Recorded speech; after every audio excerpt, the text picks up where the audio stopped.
Do মাখানো, বেলাবেলি বা ভাঁজ দেওয়ার ঝামেলা ছাড়াই খুব অল্প সময়ে তৈরি করা যায় এই গোল্লা মোমো। এমন গোল্লা মোমো আগে কখনো খেয়েছেন?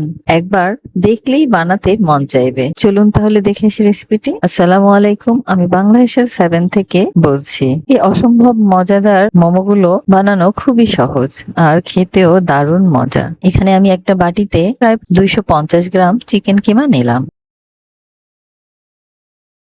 আমি এটা খুব মিহি কিমা করে নিয়েছি। এবার এর মধ্যে দিব আদা কুচি, রসুন কুচি, কাঁচামরিচ কুচি, ধনেপাতা কুচি আর দিব গ্রেট করা গাজর।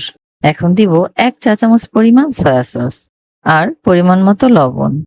এবার খুব ভালোভাবে এটা মিশিয়ে নেব। এই তো মিশানো হয়ে গিয়েছে। এবার হাতে একটু তেল মেখে বল তৈরি করে নিব। আপনারা আপনাদের পছন্দ মতো সাইজ করে নেবেন। বল তৈরি করা হয়ে গিয়েছে। এবার কোটিং করার পালা। কোটিং করার জন্য এখানে আমি নিয়ে নিয়েছি ময়দা আর একটা বাটিতে নিয়েছি পানি। এবার সবগুলো বল ময়দায় গড়িয়ে নিব। একটা একটা করে ময়দায় গড়িয়ে ময়দা থেকে তুলে আলগা ময়দাগুলো ছাড়িয়ে নিয়ে এই বাটির পানির মধ্যে দিব। এবার পানি থেকে তুলে আবার ময়দায় গড়িয়ে নিব। এভাবে আমি 3 বার করে কোট করে নিব।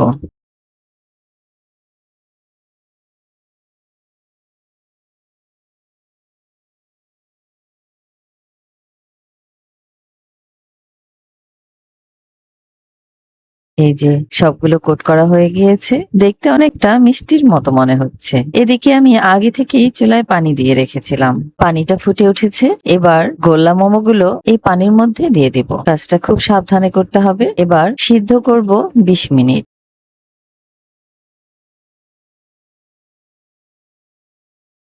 দেখুন কতটা চমৎকার হয়েছে।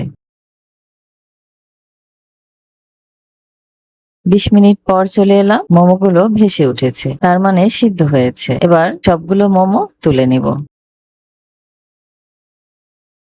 তুলে নিয়ে গরম গরম পরিবেশন করব। আর এই মোমোর সাথে যদি থাকে সুইট চিলি সস তাহলে তার কথা নেই। বেলাবেলির ঝামেলা ছাড়াই তৈরি হয়ে গেল মজাদার গোল্লা মোমো।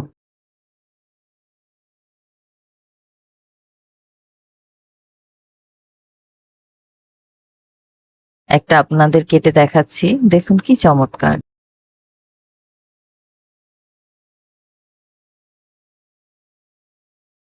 বিসমিল্লাহ। মাশাআল্লাহ, খেতেও অসাধারণ। ভিডিওটি ভালো লাগলে লাইক কমেন্ট করে পাশে থাকবেন। আজ এ পর্যন্তই। আল্লাহ হাফেজ। আসসালামু আলাইকুম।